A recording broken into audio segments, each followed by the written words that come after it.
আসসালামু আলাইকুম প্রিয় শিক্ষার্থীরা, আমি মোহাম্মদ সাগর শেখ, দাউদ সহকারী শিক্ষক, দাউদ পাবলিক স্কুল অ্যান্ড কলেজ। আসলে শিক্ষার্থীরা, তোমাদের অনেকে মন খারাপ, যেহেতু তোমরা স্কুলে আসতে পারছো না, যেহেতু তোমাদের বাসায় থাকতে হচ্ছে। আসলে এই করোনার পরিস্থিতি আমরা সবাই খুবই দুশ্চিন্তা। এই জন্যে সবাই আসলে বেশি করে ইস্তেগফার পাঠ করবা এবং বেশি করে দোয়া করবা, আল্লাহ যাতে আমাদের এই করোনা ভাইরাস থেকে মুক্তি মুক্ত হতে পারি। আচ্ছা, আমাদের যারা আজকে আমি যে বিষয়টা নিয়ে আলোচনা করব সেটা হচ্ছে অ্যাসার্টিভ টু ইন্টারোগেটিভ। আচ্ছা, এটা যারা ক্লাস সিক্স মানে ক্লাস সিক্সে যারা নতুন এবার উঠেছ, তাদের কাছে এই টপিক্সটা আসলে নতুন। ওকে, তা আমি চেষ্টা করব তোমাদেরকে প্রত্যেকটা নিয়মই ভালো করে শেখানোর জন্য, এবং তোমরা প্রত্যেকটা রুলই খাতায় লিখবা, লিখে তোমরা একটু বাসায় এগুলো বেশি করে এক্সারসাইজ করবো। আসলে আমি প্রশান্ত স্যারকেও ধন্যবাদ দিতে চাই, যেহেতু প্রশান্ত স্যার আসলে এই উদ্যোগটা নিয়েছে, এই জন্য প্রশান্ত স্যারকে অনেক ধন্যবাদ। আমি চেষ্টা করব প্রতিদিন তোমাদেরকে আমি একটা ক্লাস দিতে, তোমরা এগুলো ফলো করবে এবং বাসায় একটু বেশি করে এক্সারসাইজ করবে। Let's go to start our class. Assertive two interrogative sentence. Assertive সেন্টেন্সের বৈশিষ্ট্য আর ইন্টারোগেটিভ সেন্টেন্সের ফার্স্টে আমরা একটু বৈশিষ্ট্য বলি, যেহেতু তোমরা অনেক আগেই পড়ছো। অ্যাসার্টিভ সেন্টেন্সের বৈশিষ্ট্য হচ্ছে সবসময় সাবজেক্ট থাকে, ভার্ব থাকে, লাস্টে ফুল স্টপ থাকে। সহজ কথা। ইন্টারোগেটিভ সেন্টেন্স কি থাকে? সবসময় আমাদের বি ভার্ব দিয়ে প্রশ্ন করা থাকে, অথবা মডেল ভার্ব দিয়ে প্রশ্ন করা থাকে, অথবা ডব্লিউএস ওয়ার্ড দিয়ে আমাদের শুরু হয় এবং লাস্টে একটা ইন্টারোগেটিভ চিহ্ন বসে। এটা হচ্ছে আমাদের ইন্টারোগেটিভ সেন্টেন্স। তা আমাদের যখন এই অ্যাসার্টিভ থেকে আমরা ইন্টারোগেটিভে যাব, তখন ফার্স্টে আমাদের এই কনসেপ্টটা মনে রাখতে হবে যে বাক্যটা যদি অ্যাফার্মেটিভ হয়, হ্যাবোধক হয়, তাকে যদি আমরা ইন্টারোগেটিভ করতে চাই, তখন আমাদের বাক্যটা নেগেটিভ ইন্টারোগেটিভ হয়। আর বাক্য যেটা যদি নেগেটিভ হয়, তাহলে আমাদের ইন্টারোগেটিভ সময় শুধু অ্যাফার্মেটিভ হবে। ওকে, তার মানে কি? হ্যাবোধক হবে। সহজ কথা, হ্যাঁ থাকলে না, আর না থাকলে হ্যাঁ। ওকে, আর সবসময় মনে রাখতে হবে লাস্টে কিন্তু ইন্টারোগেটিভ চিহ্নটা অবশ্যই দিতে হবে, কারণ যদি তোমরা কখনোই লাস্টে ইন্টারোগেটিভ চিহ্ন না দাও, তাহলে তোমরা কিন্তু এই মার্কসটা পুরোটাই মিস করবা, নাম্বার পাবা না। ওকে, লেটস গো। অ্যাসার্টিভ সেন্টেন্সে যদি অ্যাফার্মেটিভ হ্যাঁ বোধক থাকে, তাহলে সেটিকে নেগেটিভ ইন্টারোগেটিভ পরিণত করতে হয়। এক্ষেত্রে আমাদের to be verb, am, is, are, was, আর, অথবা ক্যান, কুড, শুড, উড যুক্ত সেন্টেন্সের প্যাটার্ন হয় নিম্নরূপ। কীরকম? আমাদের দেখো, এখানে আমরা যদি বলি যে এখানে টু বি ভার্ব কোনগুলো আসলে? দেখো, এখানে টু বি ভার্ব হচ্ছে অ্যাম, ইজ, আর, ওয়াজ, আর। আর আমাদের মডেল ভার্ব কোনগুলো? ক্যান, কুড, শ্যাল, শুড, মে, মাইট, এগুলো থাকে। প্লাস সাবজেক্ট দিতে এখানে নট বসে, plus subject, plus extension, plus interrogative চিহ্ন। আমি যদি বলি যে দি ম্যান ইজ অনেস্ট, মানুষটা সৎ, আমি যদি এই বাক্যটাকে যদি কখনো ইন্টারোগেটিভ করতে চাই, তাহলে আমাদের ফার্স্টে দেখতে হবে যে বাক্যটা হচ্ছে অ্যাফার্মেটিভ, হ্যাবোধক বাক্য। যদি বাক্যকে আমি ইন্টারোগেটিভ করতে চাই, তাহলে আমাদের ফার্স্ট হচ্ছে আমাদের অক্সিলারি ভার্বটা নিয়ে আসতে হবে, যেখানে ইজটা। তাহলে এখানে ইজেন্ট দি ম্যান অনেস্ট, লাস্টে একটা ইন্টারোগেটিভ সেন্টেন্স। অ্যাসার্টিভ সেন্টেন্স আমরা পরে উদাহরণটা দেখি। We should respect our teacher, আমরা সবাই আমাদের শিক্ষকদের সম্মান করা উচিত। দেখো, এখানে student we respect our teachers, এটা একটা ইন্টারোগেটিভ হবে, আসলে ভুল হয়ে গেছে। আচ্ছা আচ্ছা, এটা আমি দিয়ে দিচ্ছি পরে, তোমরা একটু দেখবা। দেখো, ইউ কুড ডু দিস সাম, তাহলে আমাদের এখানে কুড আছে মডেল ভার্ব, তাহলে আমাদের কুডটা আগে নিয়ে আসতে হবে। এখানে couldn't you do the sum. Okay, I repeat, যদি কখনো হ্যাঁ থাকে, তখন আমরা ইন্টারোগেটিভ করতে হলে না, এটা আমাদের একটু মনে রাখবা। আচ্ছা, পরেরটা দেখো। অ্যাসার্টিভ সেন্টেন্সে টু বি ভার্ব এবং অক্সিলারি মডেল ছাড়া অন্য ভার্ব ব্যবহৃত হলো সাবজেক্টের আগে টেন্স ও পার্সন অনুসারে ডোন্ট, এখানে ডাজেন্ট, এখানে ডিডেন্ট বসে। ওকে, আমাদের ফার্স্টে মনে রাখতে হবে যে ডোন্ট, ডাজেন্ট, ডিডেন্ট আসলে কোথায় বসে। আচ্ছা দেখো, আমরা যদি চিন্তা করি, প্রত্যেকটা উদাহরণ দেখি, তাহলে আমাদের ভালো মনে হয় আর আসলে। দেখো, এখানে don't, doesn't, didn't, plus subject, plus principal verb, plus extension, plus interrogative. দেখো, I waited an hour for you, আমি তোমার জন্য 1 ঘন্টা অপেক্ষা করছিলাম। এখন দেখো এখানে ওয়েটেড আছে যে এখানে পাস্ট টেন্স, দেখছো? তাহলে আমাদের জানি যে এটা পাস্ট ইনডেফিনিট টেন্স, আর আমরা জানি যে পাস্ট ইনডেফিনিট টেন্সকে যখন আমরা ইন্টারোগেটিভ করি তখন ফার্স্টে হচ্ছে আমাদের ডিডটা নিয়ে আসতে হয়। আর আমাদের এই বাক্যটা যেহেতু অ্যাফার্মেটিভ, এই জন্য এখানে ডিডেন্ট, তারপরে আমাদের সাবজেক্ট আই, আর এখানে আমাদের লেখায় আছে প্রিন্সিপাল ভার্ব। তাহলে আমাদের প্রিন্সিপাল ভার্বের এই ওয়েটেডের প্রিন্সিপাল ভার্ব হচ্ছে wait, okay, an hour for you, লাস্টে এটা ইন্টারোগেটিভ ছিল। পরটা দেখি হি ওয়ার্কস হার্ড, এটা প্রেজেন্ট ইনডিফিনিট টেন্স, এটা থার্ড পারসন, এখানে ভার্বের সাথে এস আসছে। আচ্ছা, হিটা থার্ড পারসন বলে এখানে এস আসছে। এখন যখন আমরা এটা ইন্টারোগেটিভ করবো, এখানে ডু আর ডাস আমরা প্রায় মিক্সড করে ফেলাই দেয়, বুঝি না যে আসলে ডু আর ডাস কোথায় বসে। তুমি সহজভাবে দুইভাবে মনে রাখতে পারো। কি, হিটা থার্ড পারসন, আমরা জানি যে থার্ড পারসনের ক্ষেত্রে ইন্টারোগেটিভ করতে গেলে সবসময় ডাস বসে। আর একটা দিকে উপায় হচ্ছে যদি ভার্বের সাথে এস বাই এস থাকে তখনও তুমি হচ্ছে এই ডাজেন্ট নিয়ে আসতে পারো, ওকে। আর আমাদের সাবজেক্ট, তারপরে ভার্ব প্লাস তারপরে আমাদের লাস্টে ইন্টারোগেটিভ সেন্টেন্স। দেখো আই লাইক টি, আমি চা পছন্দ করি। আমাদের আইটা হচ্ছে ফার্স্ট পারসন, এই জন্য এটা ভার্বের সাথে কখনো এস বাই এস বসে না প্রেজেন্ট ইন্ডিপেন্ডেন্ট টেন্সের ক্ষেত্রে। যখন আমরা ইন্টারোগেটিভ করতে যাব তখন আমাদের এটা আর একটা উপায়, যদি যেহেতু এটা ফার্স্ট পারসন এই জন্য এখানে ডোন্ট নিয়ে আসতে পারো। আবার যখন ভার্বের সাথে এস বাই এস না থাকে তখনও আমাদের ডোন্ট আনতে হয়। তাহলে এখানে ডোন্ট, তারপরে সাবজেক্ট, তারপরে লাইক, তারপরে টি, তারপরে লাস্টে ইন্টারোগেটিভ চিহ্ন। ক্লিয়ার? আচ্ছা, নেক্সট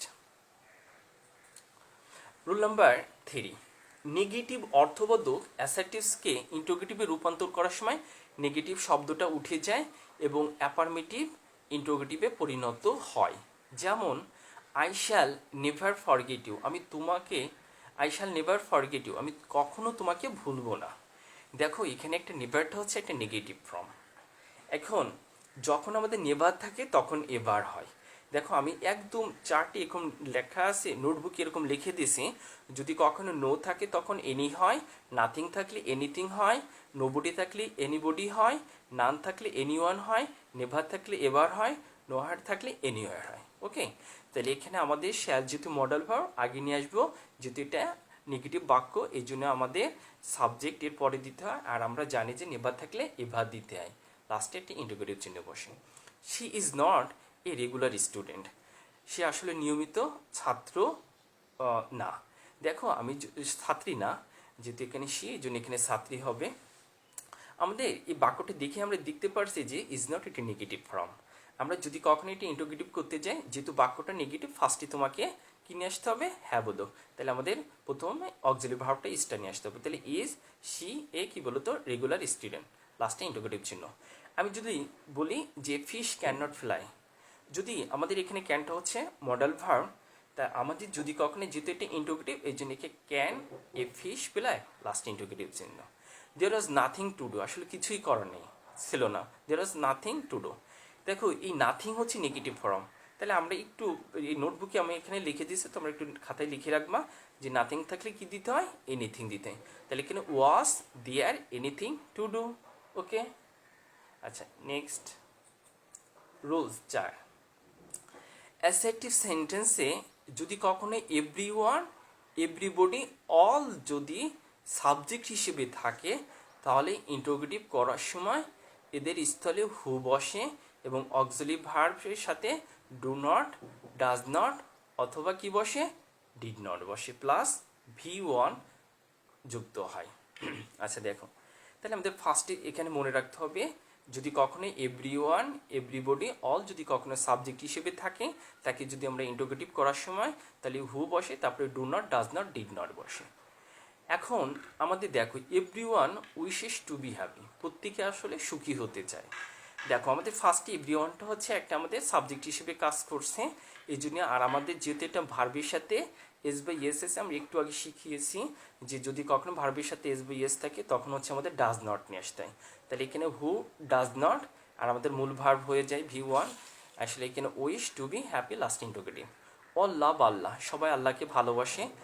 এখন এখানে হু দ্বারা আসলে একজনকে এরকম বোঝায় এজন্য হু ডাজ নট লাভ আল্লাহ, আল্লাহকে কে না ভালোবাসে, আসলে এখানে প্রত্যেকে বোঝাচ্ছে বলে এই জন্য আসলে এখানে আমাদের ডাজ নট নিয়ে আসতে হয়, তারপরে লাভ, তারপরে last interrogative sentence. Everyone must die, প্রত্যেকে মৃত্যুবরণ করবে। যদি কখনো মাস্ট থাকে ইন্টারোগেটিভ করার সময় আমাদের এই মাস্টের পরিবর্তে আমাদের উইল নটটা নিয়ে আসতে হয়, যে হু উইল নট ডাই। ওকে, আচ্ছা, তাহলে আমাদের মনে থাকবে যে যদি কখনই এভরিবডি, এভরিওয়ান, অল থাকে তখন আমাদের who do not, who does not, who did not নিয়ে আসতে হয়, আর V1 বসে। আচ্ছা, দেখো অ্যাসার্টিভ সেন্টেন্সে যদি কখনোই এভরি অথবা অল যদি সাবজেক্ট হিসেবে থাকে সেক্ষেত্রে ইন্টারোগেটিভ করতে এদের স্থলে ইজ দেয়ার এনি ব্যবহৃত হয়। দেখো আগেরটা সেন্টেন্সটা ছিল হচ্ছে এভরিওয়ান, এভরিবডি, অল, কিন্তু আমাদের এই সেন্টেন্সে এভরি মাদার আছে, দেখছো? তা আমাদের আসলে এখানে এভরিটা আসলে পার্টস অফ স্পিচ, এতে অ্যাডজেক্টিভ হিসেবে কাজ করে কিন্তু এটা, আর মাদারটা হচ্ছে নাউন, নাউনের আগে সাধারণত অ্যাডজেক্টিভ বসে।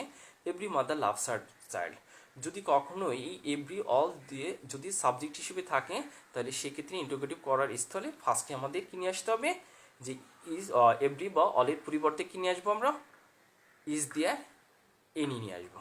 তাহলে আমাদের ফার্স্টে নিয়ে আসলাম এভরি পরিবর্তে কি নিয়ে আসবো, ইজ দেয়ার এনি, তারপরে মাদার দিয়ে দেবো। আচ্ছা, তারপর হচ্ছে এদের স্থলে আমাদের মনে রাখতে হবে who do not, who does not নিয়ে আসতে হয়, বা হু উইল নট নিয়ে আসতে হয়। দেখো ইজ দেয়ার এনি মাদার, এখানে is there any mother who does not love her child, যেহেতু এটা প্রেজেন্ট টেন্সে আছে বলে এই জন্য আমাদের এখানে কি নিয়ে আসতে হয়, ডাজ নট নিয়ে আসতে হয়, আর এখানে V1 বসতে last interrogative. All men want liberty, দেখো ওটা আমরা যখন 4 নম্বর রুলে শিখছি অলের পরে তখন একটা ভার্ব ছিল কিন্তু, আর এখানে অলের পরে কিন্তু একটা নাউন আছে কিন্তু, এইটা একটু তোমাদের পার্থক্যটা মনে রাখবা। তাহলে অলের পরে যদি কখনো নাউন থাকে সেক্ষেত্রে আমাদের অলের পরিবর্তে আমরা ইজ দেয়ার এনি নিয়ে আসবো। আসলে এনি হচ্ছে সিঙ্গুলার, এই জন্য এখানে মেন আছে বলে এই জন্য এখানে সবসময় মনে রাখবা যে ম্যান হয়ে যায়। ওকে, তাহলে ইজ দেয়ার এনি ম্যান, এখানে হু ডাজ নট কি বলতো ওয়ান্ট লিবার্টি। ওকে, তার মানে হু দ্বারা আসলে সবসময় এটা ম্যাক্সিমামই বসে, ডাজ নট বসে। দেখবা যখন ভার্ব প্রেজেন্ট টেন্স থাকে তখন এটা ডাজ নটই বসে, লাস্টে ইন্টারোগেটিভ বসে। রুল নাম্বার 6, অ্যাসার্টিভ সেন্টেন্সে সাবজেক্ট হিসেবে নান, নোবডি, নো ওয়ান থাকলে ইন্টারোগেটিভ করার সময় এগুলোর স্থলে হু বসে এবং সেন্টেন্সের অবশিষ্টাংশ অপরিবর্তিত থাকে। আমি ফার্স্টে একটা মনে রাখতে হবে যে হ্যাঁ থাকলে না, না থাকলে হ্যাঁ। এখন no one, nobody, no one হচ্ছে নেগেটিভ ফর্ম, তাহলে আমাদের ফার্স্টে কি বসবে, এই নো নান, নোবডি, নান থাকলে আমাদের এর পরিবর্তে শুধু হু বসবে। তাহলে এখানে নান ক্যান ডু ইট, কেউ এটা করতে পারে না, তাহলে এখানে who can do it, last interrogative. Nobody trust liar, who trust liar. No one can deny the truth, এখানে who can deny the truth, last interrogative. Okay, আচ্ছা নেক্সট, আমাদের অ্যাসার্টিভ সেন্টেন্সের মাঝখানে যদি অবজেক্ট হিসেবে যদি কখনো নাথিং থাকে তাহলে ইন্টারোগেটিভ করার সময় উক্ত নাথিংয়ে এনিথিংয়ে পরিণত হয়। তবে নাথিং যদি সাবজেক্ট হিসাবে থাকে তাহলে পরিবর্তন হয়ে ওই স্থলে কি বসে, হট বসে, মনে থাকবে। তাহলে আমাদের নাথিংটা কোথায় বসে, আমাদের মাঝখানে বসে, আবার হচ্ছে কোথায়, সাবজেক্ট হিসেবে বসতে পারে। দেখো তাহলে আমাদের যদি যখন আমাদের নাথিংটা সেন্টেন্সের মাঝে বসে তখনই নাথিংয়ের পরিবর্তে আমরা এনিথিং বসে, আর নাথিং যদি কখনো সাবজেক্ট হিসেবে থাকে তাহলে পরিবর্তন ওই স্থানে কি বসে, হট বসে। সহজ কথা, আমরা দেখো there is nothing in my pocket, আমার পকেটে কিছুই নেই। এই বাক্যটা নেগেটিভ, আমরা একটু আগেই শিখে আসছিলাম যে নাথিংটা কিন্তু একটা নেগেটিভ ফর্ম, যখন নাথিং থাকবে তখন এনিথিং হবে, এই জন্যে is there anything in my pocket, last interrogative চিহ্ন। You know nothing about the matter, দেখো আমাদের এই নোটা হচ্ছে আমাদের মূল ভার্ব, তাহলে আমাদের যদি কখনো মূল ভার্ব থাকে, যদি ভার্বের সাথে এস বা ইয়েস না থাকে তখন আমাদের ডু দিয়ে প্রশ্ন করতে। আবার ইউটা হচ্ছে সেকেন্ড পারসন, তাহলে আমাদের ফার্স্টে অক্সিলারি ভার্ব নিয়ে আসতে হয়। তাহলে আমাদের এখানে do you know anything about the matter, last interrogative চিহ্ন। নাথিং, আমরা একটু আগে শিখছি নাথিং যদি সাবজেক্ট হিসেবে থাকে তাহলে পরিবর্তন হয়ে ওই স্থলে কি বসে, হট। তাহলে আমাদের এখানে নাথিং ক্যান, যেহেতু মডাল ভার্বের আগে কি হিসেবে বসে, আমাদের সাবজেক্ট হিসেবে বসছে, তাহলে আমাদের মনে রাখতে হবে নাথিংয়ের পরিবর্তে হট বসে। তাহলে what can stop me from going there, clear? আচ্ছা নেক্সট, অ্যাসার্টিভ সেন্টেন্সে নাথিং বাট থাকলে ইন্টারোগেটিভ সময় বাট অথবা এনিথিং ব্যবহৃত হয়। তা তোমাদের আসলে সহজ কথা, তোমরা এনিথিং বাটটা ইউজ করাই ভালো। আসলে শুধু বাট ব্যবহারের ক্ষেত্রে হট দিয়ে সেন্টেন্সে শুরু করতে হবে। শুধু বাট ব্যবহারের ক্ষেত্রে হট দিয়ে সেন্টেন্স শুরু করতে হবে। তার মানে কি, আমরা উদাহরণ দেখি চলো। Our life is nothing but the sum total of moments. তাহলে দেখো, যদি আমাদের এই বাক্যটা যদি আমরা বাট ইউজ করি, তাহলে আমাদের বলছি যদি শুধু বাট ইউজ করি তখন আমাদের হট দিয়ে শুরু করবো আমরা। কীরকম, এখানে হট ইজ আওয়ার লাইফ, এই নাথিং বাটের পরিবর্তে শুধু আমাদের বাট ইউজ করব। তাহলে শুধু যখন তুমি বাট ইউজ করবা তখন আমাদের ফার্স্টে কী নিয়ে আসবো, আমরা হট নিয়ে আসবো। তাহলে এখানে hot is our life but the sum total of moments, লাস্টে কী দেবো, ইন্টারোগেটিভ চিহ্ন দেবো। আবার যদি তুমি এভাবে না করো, অন্যভাবে করি, is our life anything but the sum total of moments. তাহলে সহজ কথা, যে তুমি যদি কখনো নাথিং বাট থাকে তখন তুমি এনিথিং বাট ইউজ করতে পারো। তোমার যেটা ভালো লাগে তুমি সেটা করতে পারো, বোথ আর কারেক্ট। ওকে, তোমার কাছে যেটা ভালো লাগে অ্যাপ্রোপ্রিয়েট তুমি সেটা শিখবা, কোনো সমস্যা নেই। The Quran is nothing but the command of Allah. লাস্টেরটা হবে আসলে পুলিশ স্টপ হবে, একটু ভুল হয়ে গেছে। পুলিশ স্টপটা আচ্ছা দেখো, আচ্ছা আমাদের the Quran is nothing but the command of Allah. তুমি যখন বাট ইউজ করবো ফার্স্টে আমাদের কি নিয়ে আসবো, আমরা হট। তাহলে hot is the Quran but the command of Allah. আচ্ছা, যদি তুমি এটা না পারো তুমি অন্যভাবে করতে পারো, ইজটা আগে নিয়ে আসবো, ইজ দি কোরআন, নাথিং থাকলে anything but the command of Allah. Okay, আমি আচ্ছা, থ্যাঙ্কস টু অল, সবাইকে ধন্যবাদ। তোমরা বাসায় বেশি বেশি করে একটু প্র্যাকটিস করবে। আর তোমাদের যেহেতু আসলে তোমরা এই প্রত্যেকটা রুলে একটু বাসায় খাতায় লিখবা, লেখার পরে তোমরা উদাহরণটা দেখবা, অনেকগুলো আমি উদাহরণ দিয়েছি, প্রত্যেকটা উদাহরণ একটু খাতায় লিখে নিজে নিজে প্র্যাকটিস করবা। প্র্যাকটিস করে তোমাদের দেখবা যে আমাদের যে বইটা ফলো করি আসলে আমরা ক্লাসে, প্রভৃতি অনেক এক্সারসাইজ আছে। তোরা প্রতিদিন 5টা 10টা করে এক্সারসাইজ করলে আমি প্রতিদিন তোমাদেরকে এক একটা ক্লাস এরকম শেখাবো। যদি তোমাদের উপকার হয় তাহলে অবশ্যই তোমরা একটু লিখে রাখবা। আর সবাইকে ধন্যবাদ জানিয়ে আজকের ক্লাস এখানেই সমাপ্ত ঘোষণা করছি। আল্লাহ হাফেজ।